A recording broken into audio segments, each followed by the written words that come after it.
Maya Brooks thought she'd found the perfect match until she arrived at the bistro and overheard him praying for someone else. A white date. Not her. Most women would have walked out, deleted the app, and never looked back. But Maya did something no one expected. She sat down, set a timer for 15 minutes, and gave him one chance to tell the truth. What happened next turned a humiliating moment into a journey neither of them saw coming, a story about whether people can really change when love demands they face who they've been. Before we dive in, do me a favor, drop a comment and tell me what city you're watching from. I love seeing where my viewers are from around the world. The fork scraped against the ceramic plate, a soft sound that echoed in Maya Brooks's chest like a warning bell. She stood just inside the entrance of Harbour Lane Bistro, her purse strap digging into her shoulder, her phone showing 6:57 p.m. She'd been about to text him, running 2 minutes late when she heard it. A man's voice, low, almost a whisper. "Please let my date be white." Maya froze. The host, a young woman with a bright smile, was already walking toward her with 2 menus tucked under her arm. But Maya didn't move. She stood there, her hand still gripping her phone, her eyes scanning the corner booth near the window. There he was, Evan Hale. 30 years old, carpenter, kind smile in his photos, messages that made her laugh over the past 2 weeks, brown hair that curled a little at the ends, flannel shirt rolled to the elbows, hands folded on the table like he was trying to calm himself down, and he just prayed for a white date. Maya's stomach twisted. She wanted to turn around, walk back through the door, delete the app, forget this ever happened. But her feet didn't move. The host reached her. "Hi, are you meeting someone?" Maya swallowed. Her voice came out steady, even though her heart was pounding. "Yeah, corner table." "Oh, perfect. Follow me." Maya's legs carried her forward, 1 step, then another. The bistro wasn't crowded, just a few couples scattered across the room, soft jazz playing in the background, the smell of garlic and rosemary in the air. Evan looked up. His face went pale. Maya reached the table. She didn't sit down. Not yet. "Hi," she said. Evan stood up fast, almost knocking his water glass over. "Maya, hi, wow, you look, I heard you," Maya said. His mouth opened, then closed. His eyes darted to the side, like he was looking for an escape route that didn't exist. "I'm sorry," he said, but it came out like a question. Maya set her purse on the booth and slid into the seat across from him. She didn't take off her jacket. She placed her phone on the table, opened the timer app, and set it for 15 minutes. "You have 15 minutes, she said. "Honesty only." Evan sat down slowly. His hands were shaking. "Maya, No," Maya said. Her voice was calm, but firm. "You don't get to stumble through this. You prayed for a white date. I heard you. So now you're going to tell me exactly what you meant. And if you lie, or if you try to make a joke out of it, I'm leaving." Evan's face flushed red. He looked down at his hands, then back up at her. "I wasn't trying to..." 14 minutes, Maya said, glancing at her phone. He flinched. Then he took a breath. A real one, deep and shaky. "I was nervous," he said. "I've been nervous all day. And He stopped, rubbed his face. "I grew up in a house where everything was about fitting in, about not making waves, about doing things the right way. And the right way, in my family, was white." Maya didn't say anything. She just watched him. "I know that sounds terrible," Evan continued. "I know, but that's what I grew up with. And even though I don't..." He stopped again. His jaw tightened. "Even though I don't believe that, it's still in my head sometimes. And I got scared. Scared that I'd mess up. Scared that I wouldn't know what to say, or that I'd say the wrong thing, or that you'd think I was some ignorant guy who didn't deserve to be here." "So you prayed for a white date," Maya said. Evan closed his eyes. "Yeah, because that would have been easier. Yeah." Maya leaned back in the booth, her arms crossed over her chest. "Do you know how that makes me feel?" Evan opened his eyes. They were wet. "Like I already decided you weren't worth the effort." Maya nodded. "Exactly. I'm sorry," Evan said. "I'm so sorry. That's not..." His voice cracked. "That's not what I think. I swear. I panicked. And I said something awful, and I can't take it back." The timer ticked down. 12 minutes left. Maya studied him. His hands were still shaking. His eyes were red. He wasn't making excuses. He wasn't trying to laugh it off or downplay it. He was just sitting there, letting her see him. "What do you do when your friends cross a line?" Maya asked. Evan blinked. "What?" "When your friends say something racist, or make a joke that isn't funny." "What do you do?" Evan hesitated. Then he said, "I usually just let it go." Maya's stomach dropped. "I know," Evan said quickly. "I know that's not enough, but I grew up thinking that calling people out was rude, that it made things awkward. So I just didn't." "And that's going to change?" Maya asked. "It has to," Evan said, "because if it doesn't, then I'm part of the problem, and I don't want to be." Maya looked at him for a long moment. Then she picked up her phone and paused the timer. "Why did you pause it?" Evan asked. "Because I'm going to the bathroom," Maya said. "And when I come back, you're going to tell me exactly what you're going to do differently, not what you want to do. What you're going to do." She stood up and walked toward the back of the restaurant. Her hands were steady, but her heart was racing. In the bathroom, she gripped the edge of the sink and looked at herself in the mirror. Her dark curls were pinned back. Her lipstick was perfect. Her eyes were tired. "You should leave," she thought. "You should walk out the door and never look back." But something stopped her. Maybe it was the way he'd answered her. No deflection, no jokes, just the truth. Or maybe it was the way he'd looked at her when she sat down, like he knew he'd already lost, but he was going to try anyway. She took a breath. Then another. Then she walked back to the table. Evan was still sitting there. He hadn't touched his water. He was just staring at the timer on her phone. Maya sat down and restarted it. "Talk," she said. Evan nodded. "Okay, so I'm going to start calling people out, even if it's awkward, especially if it's awkward. Because staying quiet is the same as agreeing." Maya tilted her head. And I'm going to listen more to people who aren't like me, to their experiences, not just to make myself feel better, but because I need to know what I don't know." "And?" Maya asked again. Evan swallowed. "And I'm going to prove it, not with words, with actions, because you don't owe me trust. I have to earn it." Maya's chest tightened. She looked at the timer. 11 minutes left. Then she looked at him. "What if you mess up again?" she asked. "I probably will," Evan said, "but I'll own it, and I'll do better next time." Maya's fingers drummed against the table. She could feel the weight of the decision pressing down on her shoulders. "Leave," part of her said. "Don't give him the chance to hurt you again." But another part of her said something different. People can change, if they're willing to do the work. The timer hit 10 minutes, then 9, then 8. "Okay," Maya said. Evan blinked. "Okay." "You get one more chance," Maya said. "But if you mess up, if you let your friends get away with garbage, or if you say something stupid and don't own it, I'm done. Do you understand?" "Yes," Evan said. His voice was firm. "I understand." Maya picked up her phone and added 15 more minutes to the timer. "Coffee after?" she asked. Evan's eyes widened. "Really? Really?" Maya said. "But I'm watching. Every word, every action, everything." "I know," Evan said. "Thank you." The host walked by and left 2 menus on the table. Maya opened hers, her eyes scanning the appetizers. "What's good here?" she asked.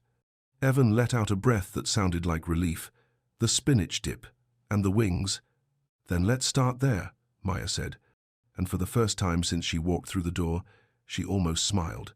The waiter came by a few minutes later. Young guy, maybe 22, with a name tag that said Brandon. "What can I get you folks?" he asked. Evan glanced at Maya. "Spinach dip and wings?" "Sounds good," Maya said. Brandon wrote it down. Then he looked at Maya and grinned. "Your hair looks so professional for school. I bet the kids love it." Maya's hand froze halfway to her water glass. Evan's head snapped up. "Excuse me?" Evan said. Brandon blinked.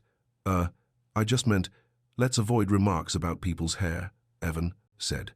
His voice was calm, but there was steel underneath. "It's not appropriate." Brandon's face went red. "Oh, sorry. I didn't mean—" "I know," Evan said, "but now you know better." Brandon nodded quickly, mumbled something about getting their order in, and hurried away. Maya stared at Evan. He looked at her, his expression uncertain. Was that okay? Maya's throat felt tight. Yeah, that was okay. Evan let out a breath. Good.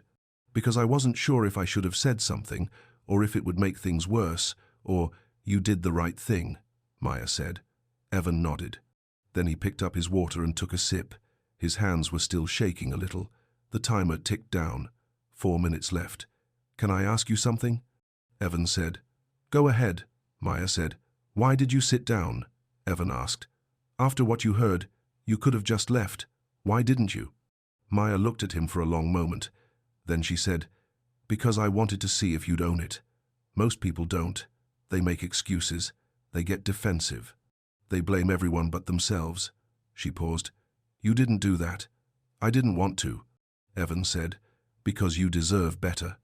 Maya's chest tightened again. She looked down at her hands, then back up at him. I do. The timer went off.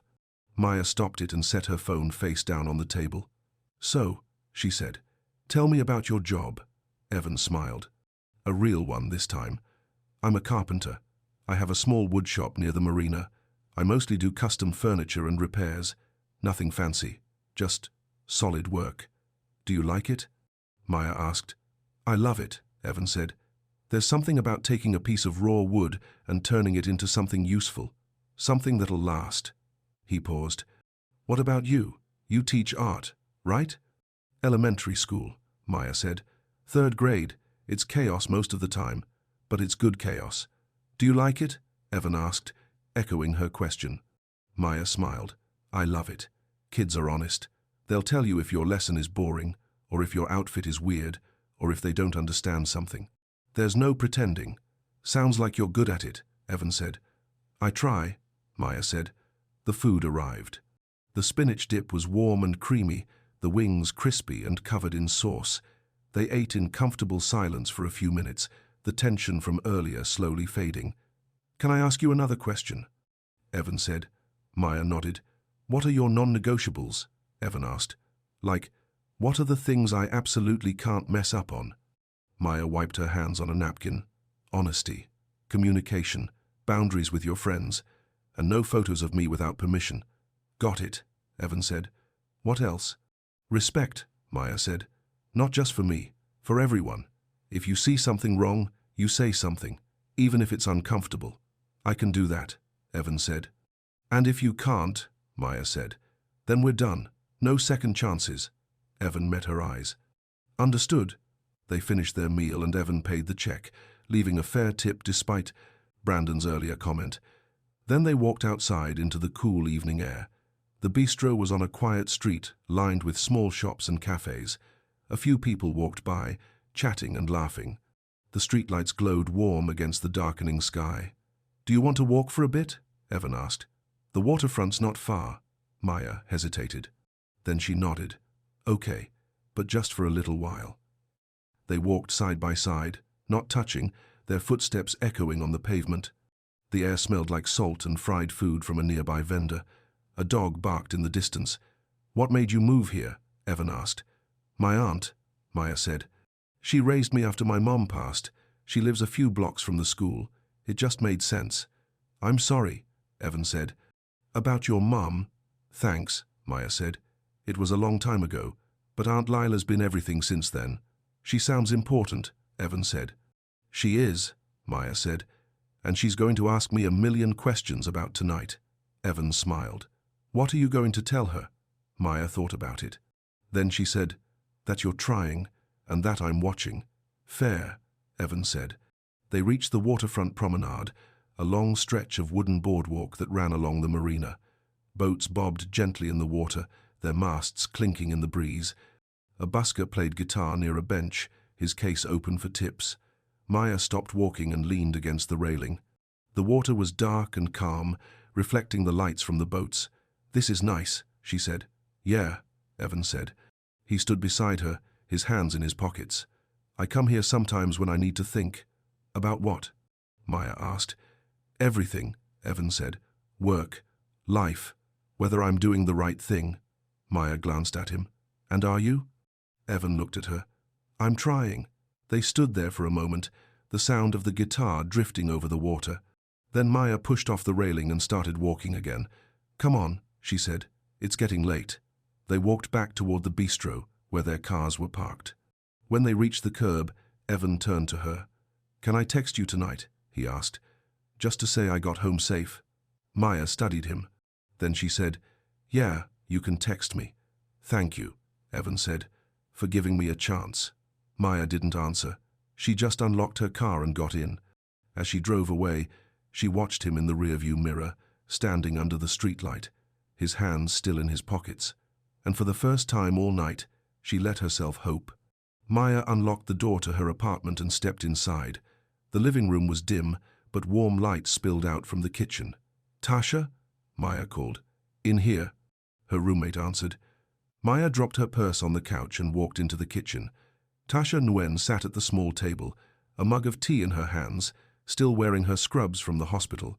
Her black hair was pulled back in a messy bun, and her eyes were tired but sharp. Tell me everything, Tasha said. Maya sank into the chair, across from her. He prayed for a white date. Tasha's eyes went wide. He what? I heard him, Maya said, right before I got to the table. He was sitting there, and he said, Please let my date be white. And you sat down? Tasha said, her voice rising. I sat down, Maya said.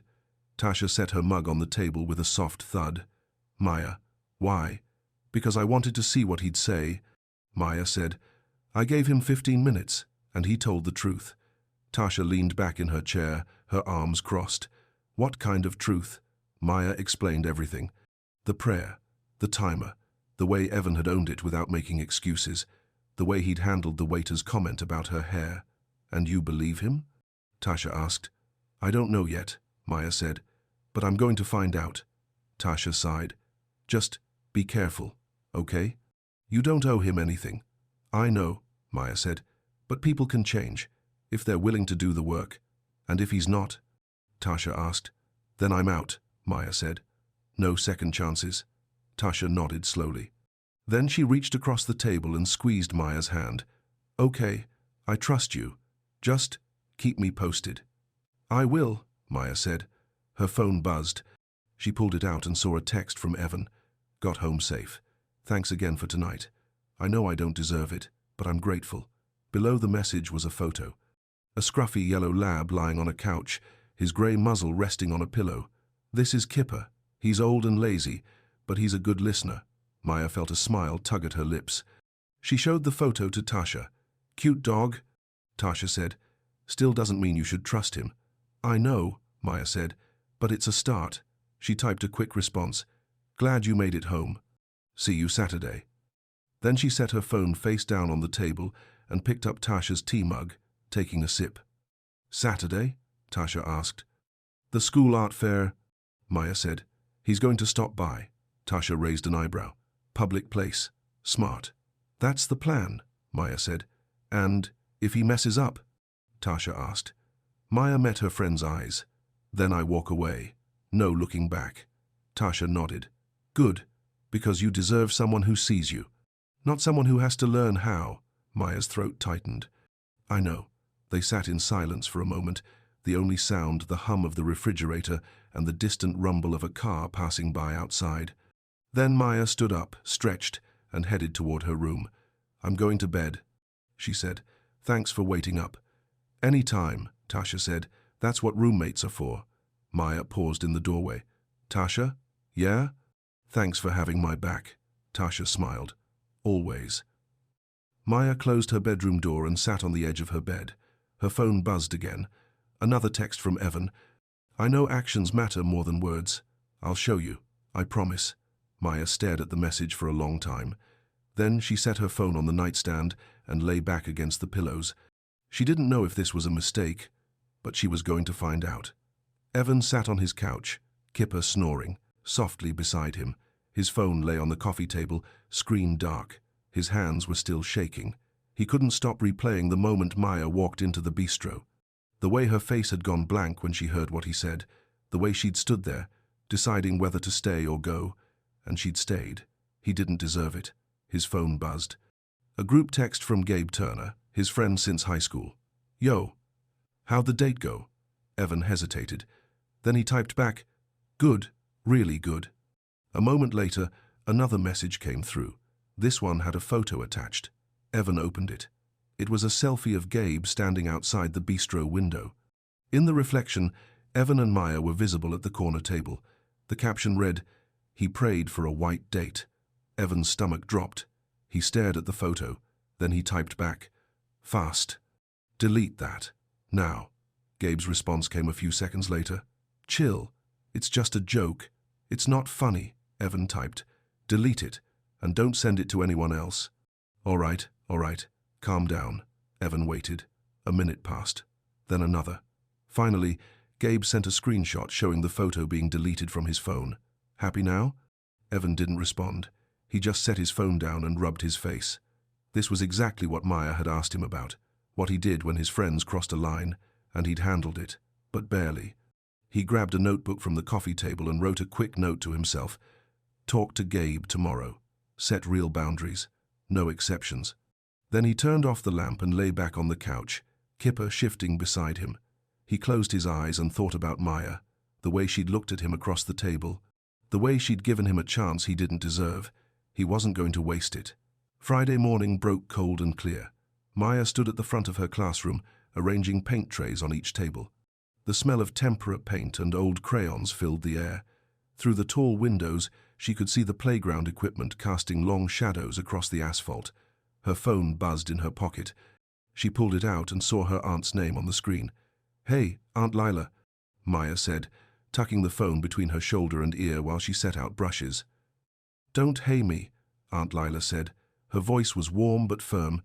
"Tasha texted me last night. Said you went on a date with some white boy who prayed you wouldn't show up." Maya closed her eyes. "That's not exactly." "Then tell me exactly what happened," Aunt Lila said. Maya set down the paint tray and walked to her desk. She sat on the edge and told her aunt everything. The prayer, the timer, the apology, the way Evan had handled the waiter. When she finished, Aunt Lila was quiet for a moment. "You gave him 15 minutes, she finally said. "Yeah," Maya said. "And he used them well?" "He did." Another pause. Then Aunt Lila said, "Baby, I'm not going to tell you what to do. You're grown. But I'm going to say this once. Watch his feet, not his mouth." "His feet?" Maya asked. "Where a man's feet go tells you who he really is," Aunt Lila said. "He can say all the pretty words in the world. But if his feet walk away when things get hard, or if they walk toward the wrong people, then you know the truth." Maya's throat tightened. "I know, Auntie. I'm not trying to scare you," Aunt Lila said, her voice softening. "I just don't want you to get hurt. Not again." Maya thought about Marcus. Her ex from 2 years ago, the way he'd told her he loved her, then introduced her to his parents as just a friend, the way he'd laughed when his brother made jokes about her hair, the way he'd asked her to tone it down at family gatherings. "This is different," Maya said quietly. "I hope so," Aunt Lila said. "But if it's not, you come straight to me. You hear?" "I hear you," Maya said. "Good. Now go teach those babies something." Maya smiled. "Yes, ma'am." She hung up just as the first bell rang. Within seconds, the hallway exploded with noise, footsteps, laughter, backpacks scraping against lockers. Her students poured through the door. Caden Wilson came in last, his backpack almost as big as he was. He was small for 9 years old, with dark skin and bright eyes that always looked like he was thinking about something important.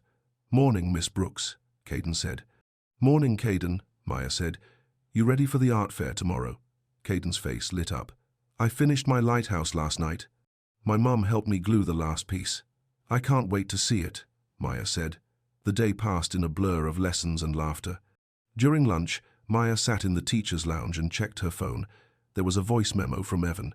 She hesitated, then pressed play. "Hey, Maya. I know you said you wanted to see actions, not words, so I'm keeping this short. I'm looking forward to tomorrow. No expectations, just looking forward to it." His voice was steady, honest. Maya saved the memo and set her phone down. Tasha had sent her a screenshot. It showed a blurry reflection in a restaurant window, 2 people sitting at a table. The caption read, "Is this your date?" Maya's stomach dropped. She zoomed in on the photo. It was definitely her and Evan.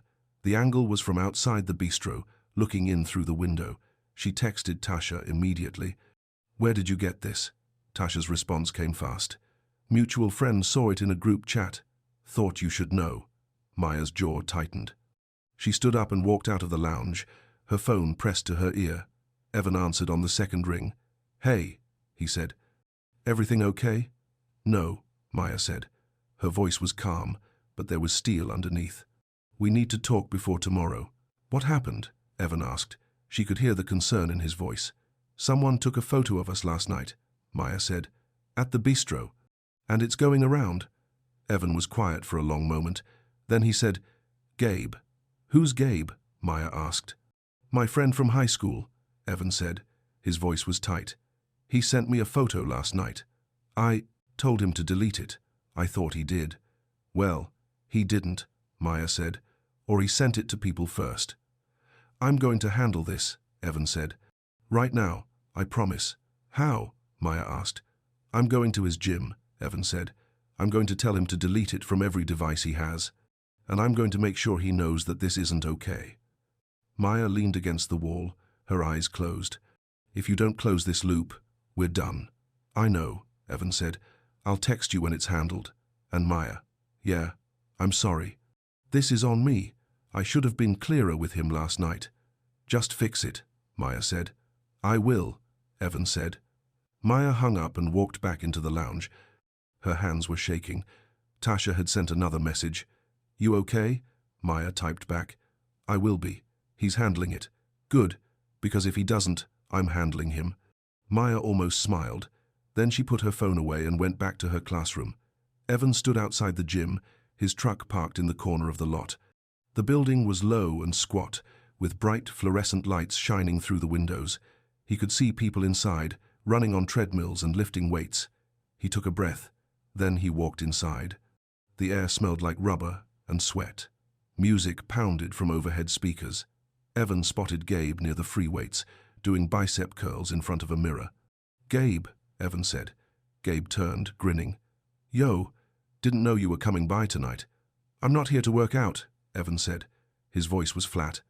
We need to talk. Gabe set down the weights and wiped his hands on a towel. What's up? The photo you took last night, Evan said. It's going around. And it needs to stop. Gabe's grin faded. Dude, I deleted it. Like you asked. After you sent it to people, Evan said. Gabe shrugged. It was just the group chat. It's not a big deal. It is a big deal, Evan said. His jaw tightened. You took a photo of me and Maya without asking. You made a joke about something that hurt her, and now it's out there, and she has to deal with it. Okay, Gabe said, holding up his hands. I'm sorry. I didn't think it was that serious. It is, Evan said. And here's what's going to happen.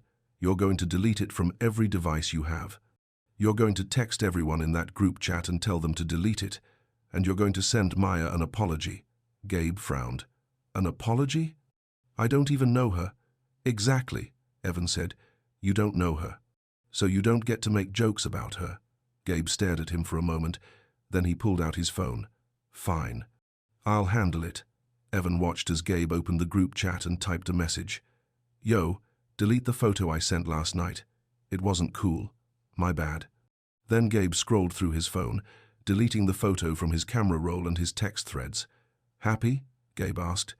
Send the apology to Maya, Evan said. Gabe sighed. What's her number? Evan gave it to him. Gabe typed a quick message and showed Evan the screen. Hey Maya, this is Gabe, Evan's friend. I'm sorry for taking that photo and sending it around. It wasn't cool, and I shouldn't have done it. Won't happen again. Send it, Evan said. Gabe hit send. Then he looked at Evan, his expression somewhere between annoyed and confused. You really like this girl, huh? Yeah, Evan said. I do, and if you or anyone else has a problem with that, I don't need you in my life. Gabe blinked. Whoa. I didn't mean, I know what you meant, Evan said, and I'm telling you now, if you cross this line again, we're done. No more group chats, no more hanging out. Nothing. Gabe's jaw tightened. Then he nodded. All right, I get it. I'll do better. Good, Evan said. He turned and walked out of the gym without another word. Outside, the air was cool and sharp. He got into his truck, pulled out his phone, and took a screenshot of the deletion confirmation from Gabe's group chat. Then he texted Maya. Handled. He deleted it from everything and texted the group chat to do the same. He also sent you an apology. I'm sorry it got this far. I'll keep handling it. He hit send and set his phone on the passenger seat. His hands were shaking again, but this time it felt different. This time it felt like he was doing something right. Saturday morning arrived with pale sunlight and the smell of rain in the air. Maya stood in the school gymnasium, arranging student projects on long tables covered with butcher paper. Caden's cardboard lighthouse sat at the center of one table, painted white and red, with a working battery-powered light at the top. Maya had helped him wire it the day before, and now it glowed softly against the grey morning light filtering through the high windows. Miss Brooks. Caden ran up to her, his mum trailing behind with a camera. Do you think people will like it? I think they're going to love it, Maya said, crouching down to his level. You worked so hard on this, Caden beamed. The doors opened, and parents and students began filtering in. The gym filled with the hum of conversation and the shuffle of footsteps on the polished floor. Maya checked her phone. Evan had texted 10 minutes ago, parking now, bringing water and fruit for the volunteers, checked with the office first. Maya felt something warm settle in her chest. He'd asked permission. He'd thought ahead. She looked up just as Evan walked through the door. He wore jeans and a dark blue Henley, his hair still damp from a shower.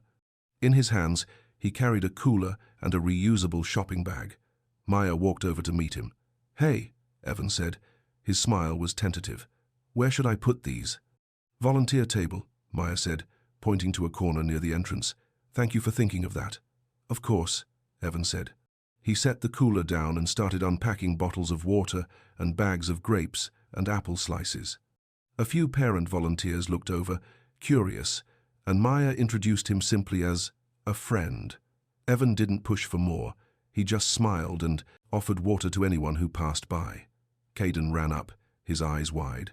Miss Brooks, who's that? That's my friend Evan, Maya said. He's a carpenter.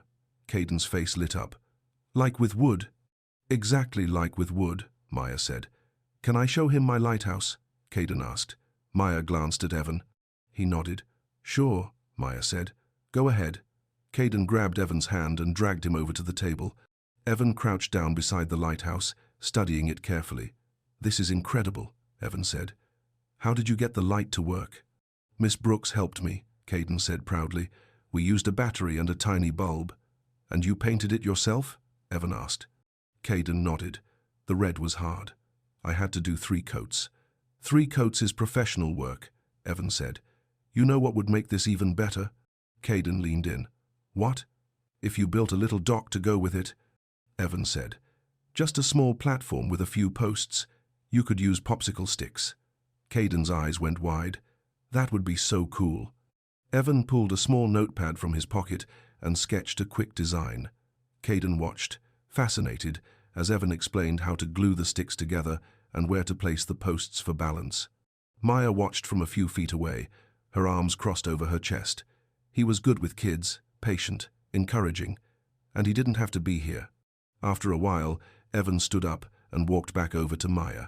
Caden stayed at the table, showing his lighthouse to a group of parents. He's a great kid, Evan said. He is, Maya said. Thanks for talking to him. Any time, Evan said. They stood there for a moment, the noise of the art fair buzzing around them. Then Maya spotted a table covered in spilled paint.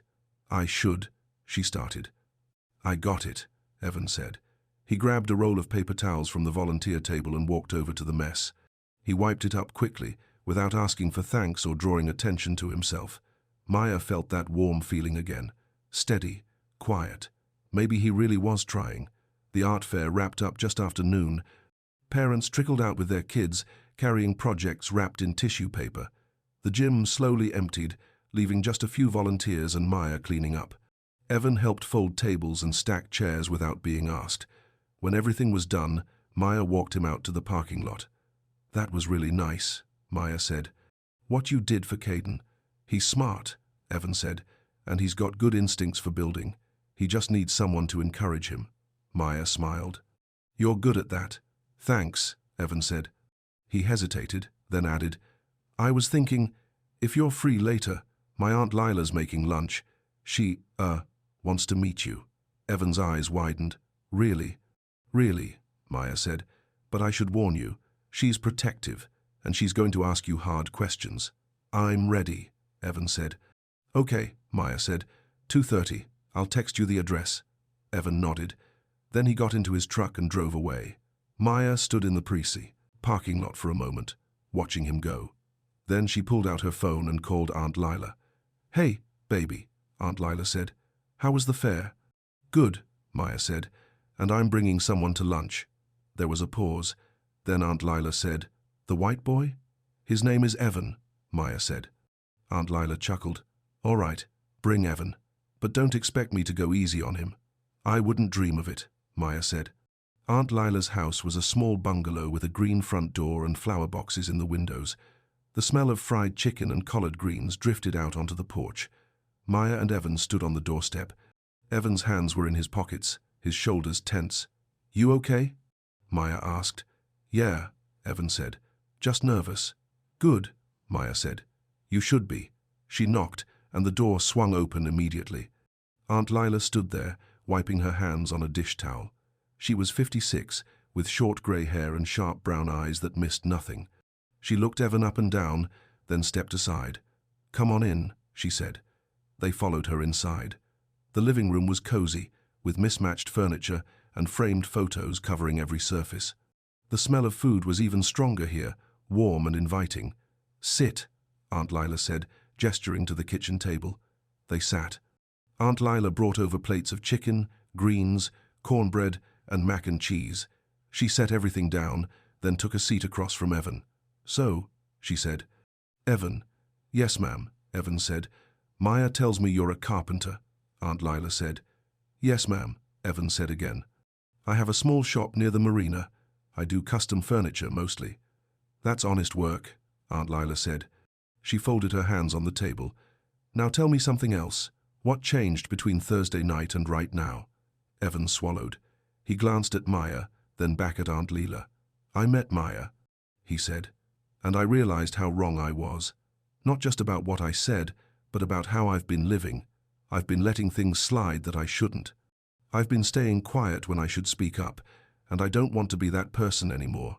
And what are you doing about it? Aunt Lila asked. I'm calling people out when they cross a line, Evan said, even if it's awkward. I'm learning, I'm reading.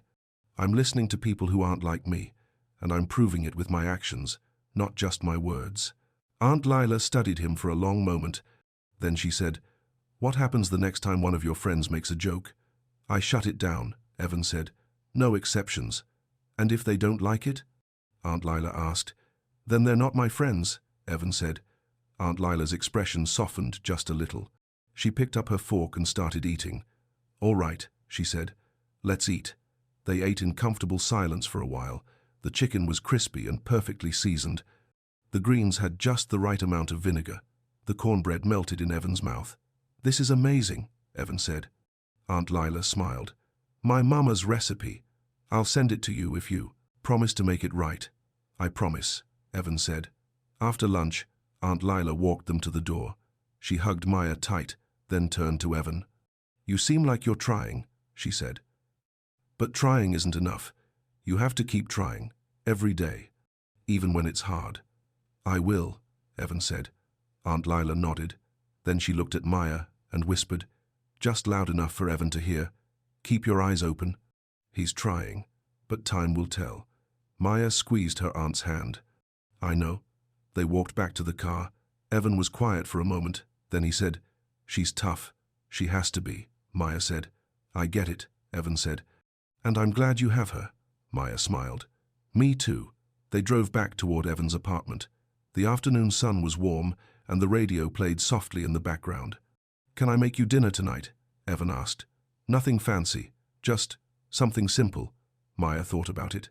Then she nodded. Okay. But I'm watching how you cook. Evan laughed. Fair. Evan's apartment was on the second floor of an old building near the marina. The stairs creaked under their feet as they climbed. Maya could hear the distant sound of seagulls and the low hum of boats in the harbor. Evan unlocked the door and stepped aside to let her in first. The apartment was small but clean. Hardwood floors, a worn couch covered with a thick blanket, a bookshelf filled with carpentry manuals and a few novels. The kitchen was tucked into one corner, just enough space for a stove, a sink, and a small wooden table that looked handmade. Kipper, the old yellow lab, lifted his head from the couch and wagged his tail slowly. "That's Kipper," Evan said. "He's friendly. Just really lazy." Maya walked over and scratched behind Kipper's ears. He leaned into her hand and let out a contented sigh. "He likes you," Evan said. "Dogs usually do," Maya said. Evan smiled. "Make yourself comfortable. I'm going to start cooking." Maya sat at the small table while Evan moved around the kitchen. He pulled out chicken breasts, lemons, garlic, carrots, and olive oil. He worked quickly but carefully, his hands steady as he minced the garlic and zested the lemon. "Aunt Leela sent me this recipe," Evan said. "I asked her permission first. Thought it might be a good way to show I'm listening." Maya's chest tightened. "She sent you a recipe?" "Yeah," Evan said. "Last night. She said if I was going to cook for you, I should do it right." Maya pulled out her phone and saw a text from her aunt that she'd missed, gave him my lemon chicken recipe. "Let's see if he follows directions." Maya smiled and set her phone down. "No pressure or anything." Evan laughed. "None at all. He seasoned the chicken with salt, pepper, and garlic, then seared it in a hot pan. The smell filled the small apartment, rich and savory. He roasted the carrots with olive oil and thyme, then made a quick pan sauce with lemon juice and butter. Maya watched him work. He moved with the same care he'd shown at the art fair. Thoughtful, steady, present. "Where'd you learn to cook?" Maya asked. "My mom, mostly," Evan said. "She worked a lot when I was growing up, so I had to figure out how to feed myself. Started with boxed mac and cheese, worked my way up from there." "You're good at it," Maya said. "Thanks," Evan said. He plated the food and brought it to the table. "Let's hope it tastes as good as it smells." They ate in comfortable silence for a few minutes. The chicken was tender and perfectly cooked. The carrots were sweet and caramelized. The lemon sauce tied everything together. "This is really good," Maya said. Evan let out a breath. "Thank God. I was worried I'd mess it up." Maya smiled. "You did fine." After dinner, they washed dishes side by side. Their hands brushed as Maya handed him a plate, and for a moment, neither of them moved. Then Evan dried his hands on a towel and gestured toward the corner of the living room. "Want to see what I'm working on?" he asked. Maya followed him to a small workspace tucked beside the bookshelf. A wooden baby mobile hung from a hook on the wall, partially finished. Tiny animals, a bear, a rabbit, a fox dangled from thin strings, each one carved by hand. "It's for a client," Evan said. "Her baby's due next month." Maya reached out and touched the little bear. It was smooth and delicate, with careful detail in the ears and paws. "You made this?" Maya asked. "Yeah," Evan said. "It takes a while. Each piece has to be balanced just right, or the whole thing spins crooked." Maya looked at him. "You're really talented." Evan's face flushed. "Thanks. It's just, I like making things that last. Things people can pass down." "That's beautiful," Maya said. They stood there for a moment, the mobile turning slowly between them. "Can I ask you something?" Evan said. "Go ahead," Maya said. "Do you think I'm doing enough?" Evan asked. His voice was quiet. "To prove I'm serious?" Maya looked at him for a long moment. Then she said, "I think you're trying. And that matters, but I need to see it keep going. Not just for a few days, for the long run." "I can do that," Evan said. "I hope so," Maya said. Evan walked her to the door a little while later. The sun was setting, casting long shadows across the parking lot. "Thank you for dinner," Maya said. "Thank you for coming," Evan said, "and for giving me another chance." Maya hesitated. Then she said, "Tomorrow, Sunday lunch, with your mom." Evan's eyes widened. "Are you sure? I want to see how you are with your family," Maya said. "That's where the real work shows up." Evan nodded. "Okay, I'll text you the details." Maya walked to her car, and as she drove away, she glanced in the rearview mirror. Evan was still standing in the doorway, his hands in his pockets, watching her go. She didn't know what tomorrow would bring, but she was willing to find out. Sunday morning broke bright and cold. Maya stood in front of her closet, trying to decide what to wear. She didn't want to look like she was, trying too hard, but she also didn't want to look careless. Tasha knocked on the doorframe and leaned against it, coffee mug in hand. "You nervous?" Tasha asked. "A little," Maya admitted. "What's the mum like?" Tasha asked. "I don't know yet," Maya said. "But I'm about to find out." She settled on a simple sweater and jeans, pulled her curls back with a headband, and grabbed her keys. "Text me if you need an escape plan," Tasha said. "Will do," Maya said. Carol Hale's house was a small ranch-style home in a quiet neighborhood. The lawn was neatly trimmed, and flowers lined the walkway. A wooden porch swing hung near the front door. Evan was already there, standing beside his truck. He wore khakis and a button-down shirt, and his hair was combed back. "You look nervous," Maya said as she walked up. "I am," Evan admitted. "My mum can be a lot sometimes." "Noted," Maya said. Evan knocked, and the door opened immediately. Carol Hale was a small woman with graying brown hair and kind eyes that looked just like Evan's. She wore an apron over her dress and held a wooden spoon in one hand. "You must be Maya," Carol said, smiling. Come in. Lunch is almost ready." They followed her inside. The house smelled like roast beef and baked potatoes. The living room was filled with photos: Evan as a child, Evan in high school, Evan holding a trophy from some long-ago baseball game. "Sit wherever you like," Carol said, gesturing to the dining room table. They sat. Carol brought out plates of roast beef, mashed potatoes, green beans, and fresh rolls. She set everything down with care, then took a seat at the head of the table. "Evan tells me you're a teacher," Carol said. "I am," Maya said. "3rd grade. Art." "That must be wonderful," Carol said. "I always admired teachers. It takes so much patience." "It does," Maya said. "But it's worth it." They ate in comfortable silence for a few minutes. Then Carol said, "Evan also tells me you two met online." "We did," Maya said. "And how's that going?" Carol asked. Her tone was light, but Maya could feel the question underneath. "Are you serious about my son?" "It's going well," Maya said carefully. "We're taking things slow." Carol nodded. "That's smart. Rushing never does anyone any good." Evan glanced at Maya, then back at his mom. "Mom, can I ask you something?" "Of course," Carol said. "Have you been reading those articles I sent you?" Evan asked. Carol hesitated. Then she said, "Some of them, they're eye-opening." "Good," Evan said, "because I want to make sure I'm not repeating the same mistakes I grew up with." Carol's face softened. "I know, honey, and I'm proud of you for that." They finished lunch and moved on to dessert apple pie with vanilla ice cream. Carol served generous slices, and they ate slowly, savoring each bite. Then Carol said, almost absently, "Maya, your hair looks so professional for school. I bet the kids love it." Maya's fork froze halfway to her mouth. Evan's head snapped. Mom," Carol blinked. "What?" "We don't make remarks about people's hair," Evan said gently.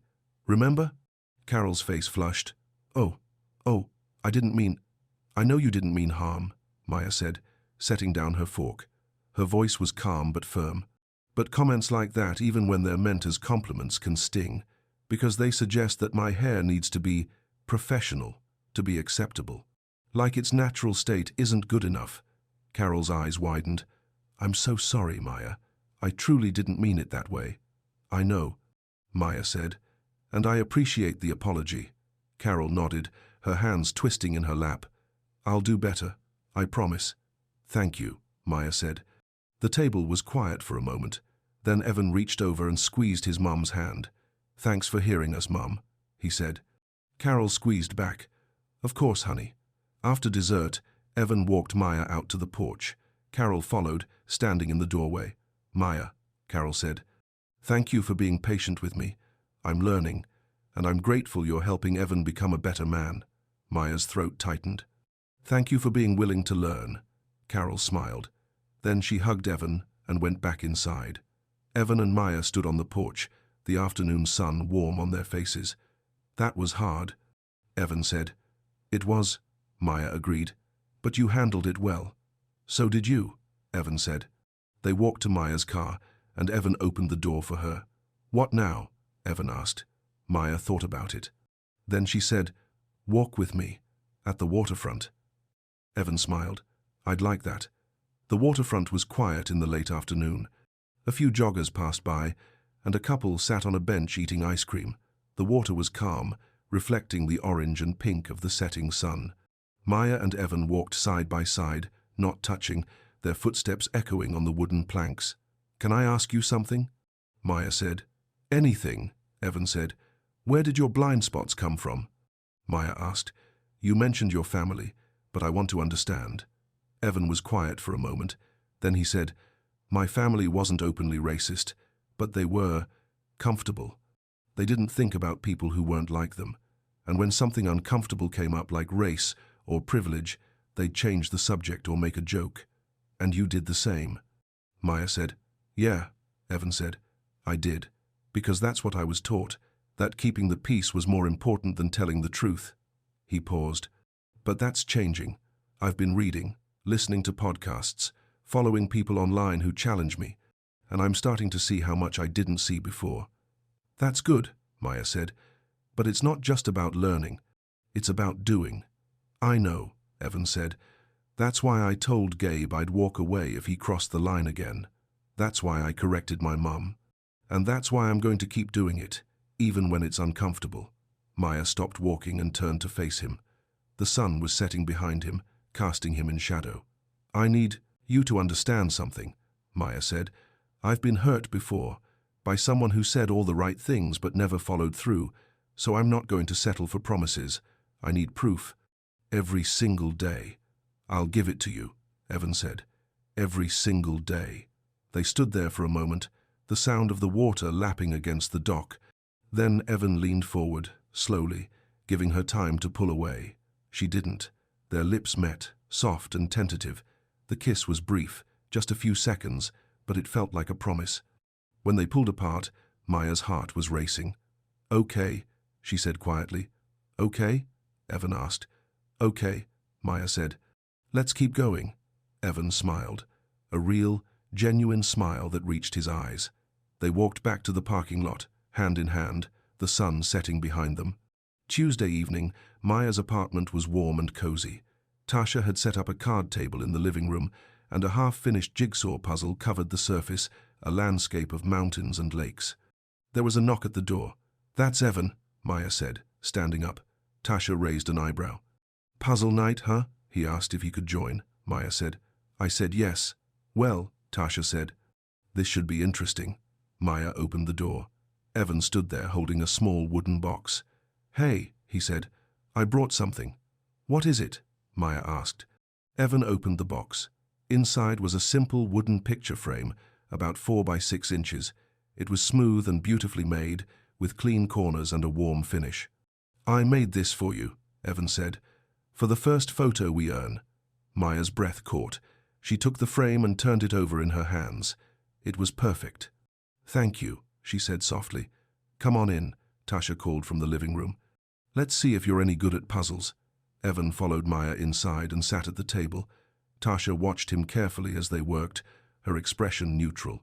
So, Tasha said. Evan, Maya tells me you're a carpenter. I am, Evan said, fitting a piece into place. And you like it? Tasha asked. I love it, Evan said. There's something satisfying about taking raw materials and making something useful, something that lasts. Tasha nodded. What's the hardest thing you've ever built? A dining table for a family of 8, Evan said. It had to be expandable, sturdy enough for kids, and beautiful enough for holidays. Took me 3 months. Did they like it? Tasha asked. They cried when I delivered it, Evan said. That's when I knew I was doing the right work. Tasha's expression softened just a little. She handed him a puzzle piece. Here. This one goes in the corner. They worked in comfortable silence for a while, the puzzle slowly coming together. Maya watched Evan carefully. He listened more than he talked. He asked questions instead of assuming. He laughed at Tasha's jokes and didn't try to impress her. He just was. When the evening wound down, Evan stood up and stretched. I should head out, he said. Early morning, tomorrow. Maya walked him to the door. On the doorstep, Evan turned to her. Thank you for tonight, he said. I know Tasha was testing me. She was, Maya said. And you passed. Evan smiled. Good, Because I meant what I said. I'm in this. For real. I know, Maya said. They stood there for a moment, the porch light casting soft shadows. Saturday, Evan said. Lakeside Boardwalk. There's a carnival. Want to go? Yeah, Maya said. I'd like that. Evan leaned in and kissed her gently. Then he walked down the steps and got into his truck. Maya stood on the porch, the wooden frame still in her hands, and watched him drive away. Inside, Tasha was cleaning up the puzzle pieces. He's all right, Tasha said. Maya smiled. Yeah, he is. Saturday arrived bright and warm. The lakeside boardwalk was crowded with families, couples, and kids running between game booths. The smell of fried dough and popcorn filled the air. Oldies music drifted from a speaker near the carousel. Maya and Evan walked hand in hand, stopping at booths to play ring toss and shoot water guns at moving targets. I'm terrible at this, Evan said, missing the target for the third time. Maya laughed. Here. Let me show you. She took the water gun and hit the target dead center. The bell rang, and the attendant handed her a small stuffed bear. Show off, Evan said, grinning. You love it, Maya said. They bought cotton candy and shared it as they walked. The sun was warm on their faces, and for the first time in a long time, Maya felt light, free. They stopped by the water and sat on a bench. A busker played guitar nearby, and couples danced on the grass. This is nice, Maya said. Yeah, Evan said. He squeezed her hand. It really is. They took a selfie by the water, Maya holding the stuffed bear, Evan with cotton candy in his hair. They laughed as they reviewed the photo, and Maya saved it to her phone. That's the one, she said. For the frame. Evan smiled. Perfect. They spent the rest of the afternoon wandering the boardwalk, playing games, and talking about everything and nothing. When the sun started to set, they headed back to Evan's apartment to look through the photos. Evan pulled out his phone and scrolled through the day's pictures. Then his face went pale. An old text thread had popped up at the top of his messages. Maya saw it too. I asked for a white date. I can't handle the rest of it. The message was months old, but it was right there, undeniable. Maya's smile faded. When was that? Evan's hands shook. Before I met you. Months before. Maya set her cotton candy down. Her voice was tight. But you still thought it. I did, Evan said, and I'm not proud of it. Maya stood up. I need time, Maya. No, Maya said. Her voice was firm. I need space to think. She walked to the door, grabbed her purse, and left. The door closed softly behind her. Evan sat on the couch, his phone still in his hands, staring at the message he wished he could erase. Evan sat in the dark for a long time. The apartment was silent except for Kipper's soft snoring and the distant sound of boats creaking in the marina. His phone lay on the coffee table, screen dark. He'd ruined it. Again. No, not again. This was the same wound, the same ugliness he'd carried inside himself for too long. And now Maya had seen it, clear as day. He stood up and walked to his desk, pulled out a notebook, and started writing. What I'm going to do. 1. Set boundaries with Gabe, real ones. If he crosses the line again, I'm done. No exceptions. 2. Talk to Mom. Ask her to be a learning partner, not just someone I lecture. 3. Book therapy. 2 sessions minimum, 1 for communication, 1 for bias work. 4. Prove it, not with words, with actions. He took photos of the notes, screenshots of the therapy booking page. Evidence, not to manipulate, just to show he was serious. Then he picked up the empty picture frame from the table and set it in the center. A reminder, a goal. He'd earn that photo back, or he'd accept that he'd lost it forever. Either way, he was going to change. Sunday morning felt heavy. Maya sat in Aunt Leela's living room, her hands wrapped around a mug of tea. She'd barely slept. The image of that text kept playing in her mind. I can't handle the rest of it. The rest of it. Meaning her. Meaning everything she was. Tell me what happened, Aunt Lila said, sitting across from her. Maya told her everything. The perfect day at the boardwalk, the laughter, the cotton candy, the selfie, and then the text. Aunt Lila was quiet for a long moment. Then she said, People can be new if they act new. What do his feet do? Maya looked up. What? His feet, Aunt Lila said. Where do they go? When things get hard, does he run? Or does he stay and do the work? Maya thought about it. He stayed. At the bistro, at your house, with his mum, with Gabe. And when he messes up, Aunt Lila asked. He owns it, Maya said quietly. He doesn't make excuses. Aunt Lila nodded. Then the question isn't whether he had ugly thoughts months ago. The question is whether he's different now. But what if he's not? Maya asked. What if he's just good at saying what I want to hear? That's why you watch his feet, Aunt Lila said. Not his mouth, his feet. Where does he go when no one's watching? What does he do when it's easier to walk away? Maya's phone buzzed. She looked down and saw Tasha's name on the screen. Video call? Maya answered. Tasha's face appeared, her expression serious. I heard what happened, Tasha said. You okay? I don't know, Maya said. Do you think he meant it? Tasha asked. The text? He did, Maya said. Months ago. But I think he's changed since then. Then you have to decide, Tasha said. Can you live with who he was, or do you need him to have always been who he is now? Maya closed her eyes. I don't know. Take your time, Tasha said. But don't punish him for being honest. If he's really changing, that matters. They talked for a few more minutes, then hung up. Aunt Lila stood and walked to the window. The morning light made her look older, softer. You know what I think? Aunt Lila said. What? Maya asked. I think you're scared, Aunt Lila said. Not of him, of hoping. Because hope is dangerous when you've been hurt before. Maya's throat tightened.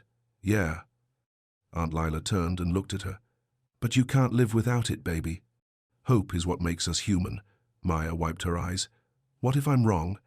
Then you'll survive, Aunt Lila said, just like you always do. Maya left her aunt's house just after noon. On her doorstep, she found a small paper bag with her name on it. Inside was her scarf, the one she'd left at Evans during puzzle night. There was a note underneath. No pressure, just wanted to return this. That was all. No grand speech, no begging, just a simple gesture. Maya picked up the scarf and held it to her chest. Then she went inside and sat at her kitchen table. A few minutes later, there was a knock at the door. She opened it and found Tasha standing there with takeout bags. Thought you could use some company, Tasha said. Thanks, Maya said. They sat at the table and ate Thai food straight from the containers. Tasha didn't push.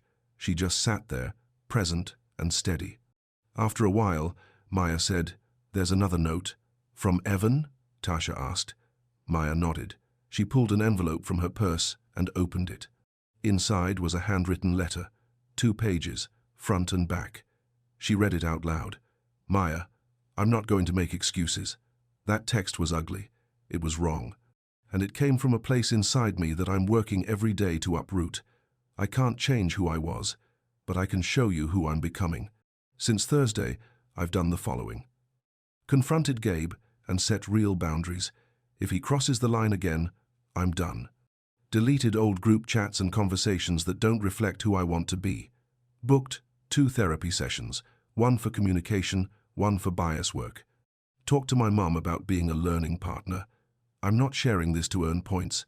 I'm sharing it because you deserve to know what I'm doing, not what I'm saying I'll do. What I'm actually doing. If you're open to it, I'll be at Harbour Lane Bistro on Friday at 7 p.m. Same table where this started. If you're not, I'll accept it. And I'll keep doing the work anyway. Because this isn't just about us. It's about being a better person. For myself, for the people around me, for the world I want to help build. Thank you for seeing me. Even the ugly parts. Evan. Maya folded the letter carefully and placed it inside the wooden frame. Tasha watched her. What are you going to do? Maya stared at the frame for a long moment. Then she said, I'm going to wait and watch and see where his feet go. Monday through Thursday passed slowly. Maya kept herself busy. She helped Caden adjust his lighthouse during recess. She graded art projects late into the evening. She avoided looking at her phone. But the letter stayed in the frame on her kitchen table. A reminder, a question. On Monday afternoon, she got a text from Carol. Hi, Maya. I've been reading the articles Evan sent. I'm learning. Thank you for your patience with me. Maya stared at the message for a long time. Then she set her phone down without responding. Not because she was angry, but because she needed to see if Carol's actions would match her words. On Tuesday evening, Evan finished the baby mobile and delivered it to his client's house. He didn't text Maya about it. He just did it quietly, without needing applause. On Wednesday, Maya reread the letter. She traced her fingers over the words. "I'll be at Harbour Lane Bistro on Friday at 7 p.m. On Thursday night, she set an alarm on her phone for Friday evening. Then she laid out a simple blue dress on her chair and turned off the lamp. Friday evening arrived cold and clear. Maya stood in front of her mirror, adjusting the dress. Her hands were shaking. Tasha knocked on the doorframe. "You ready?" "I don't know," Maya said. "You don't have to go," Tasha said. "You can text him right now and tell him you're done. And I'll support you either way." Maya looked at herself in the mirror. Then she said, "I need to see this through." "Okay," Tasha said. "Then go. And trust yourself." Maya grabbed her purse and walked out the door. Harbour Lane Bistro looked exactly the same as it had 3 weeks ago. Soft jazz playing, the smell of garlic and rosemary. Couples scattered across the room, and there, at the corner table, was Evan. He wore a simple button-down shirt and jeans. His hair was neatly combed. There was a glass of water in front of him. No phone, no menu, just him, waiting. Maya walked over and sat down. Evan looked up, and his eyes were red. "Hi," he said quietly. "Hi," Maya said. They sat in silence for a moment. Then Maya said, "I read your letter." "Okay," Evan said. "And I need you to understand something," Maya said. Her voice was steady, but there was weight behind it. "That text hurt, not just because of what it said, but because it showed me who you were, and I need to know if that person is really gone. I can't prove he's gone with words," Evan said. "Only with time, with actions, with showing up, even when it's hard." Maya leaned back in her chair. "Show me the receipts." Evan pulled out his phone. He showed her the therapy confirmations, the message to Gabe setting clear boundaries, a photo of a note on his fridge. "Speak up, even when it's uncomfortable." Maya studied each one carefully. Then she set his phone down. "These are good," she said, "but they're just the start." "I know," Evan said, "and I'm ready to keep going." The server approached, a different one this time, a woman in her 40s with kind eyes. "What can I get you folks?" she asked. Evan glanced at Maya. She nodded. "2 waters," Evan said. "And can we see the menu?" The server smiled and walked away. Maya looked at Evan. "I'm not giving you another chance because I think you're perfect. I'm giving you another chance because I think you're willing to do the work." "I am," Evan said. "I promise. And here's how it's going to work," Maya said. "We take this slow, 1 date at a time, no photos without permission, no bringing me around your friend group for a while, and we check in once a month. Honest check-ins, about what's working and what's not." "I can do that," Evan said. "And if you mess up, if you let something slide, or if you say something stupid and don't own it, I'm done," Maya said. "No, 3rd chances." "Understood," Evan said. The server returned with menus.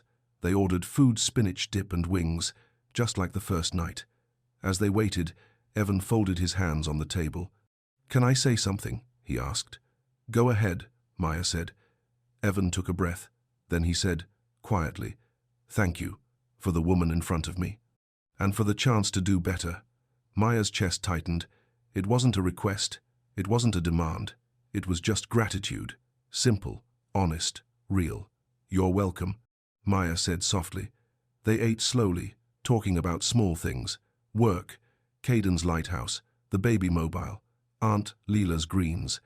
The conversation flowed easily, without pressure or performance, and for the first time since Saturday, Maya felt the knot in her chest start to loosen. The weekend passed quietly. On Saturday morning, Evan got a group text from Gabe. It was an invitation to a lake trip with some of the guys. At the bottom of the message was a joke, a cheap one, the kind Evan would have ignored before. He typed back immediately, "Not interested," and changed the joke, or "I'm out of this chat." Gabe didn't respond. But 20 minutes later, he sent a new message. "My bad," joke deleted. Evan screenshot the exchange and saved it, not to send to Maya, just to remind himself. That afternoon, Maya sat in her living room grading projects. Her phone buzzed. It was a photo from Evan, the baby mobile, installed in a nursery, glowing softly in the afternoon light. No caption. No request for praise. Just the photo. Maya smiled and saved it. That evening, Evan showed up on her porch with 2 cups of tea. "Thought you might want some company," he said. "I do," Maya said.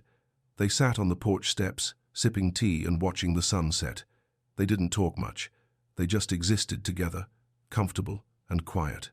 After a while, Maya pulled out her phone and opened the photo from the boardwalk, the one with the stuffed bear and the cotton candy. She looked at Evan. "I think I'm ready." "For what?" Evan asked.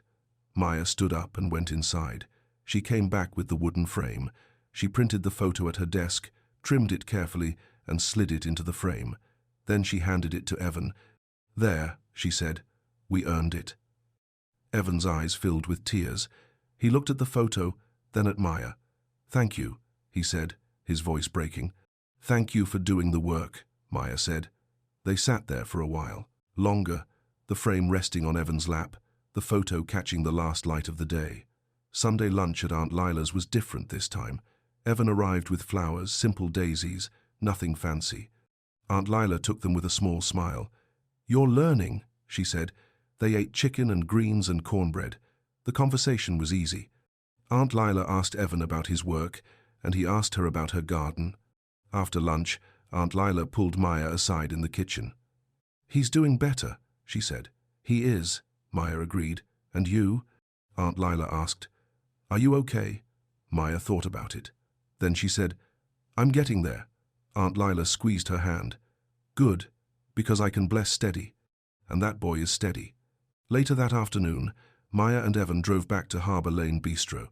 They sat at the same corner table. The same server brought them water and menus. "Why are we here?" Maya asked. "Because this is where it started," Evan said, "and I wanted to make it right." He reached across the table and took her hand. "I was wrong," he said. His voice was clear and firm.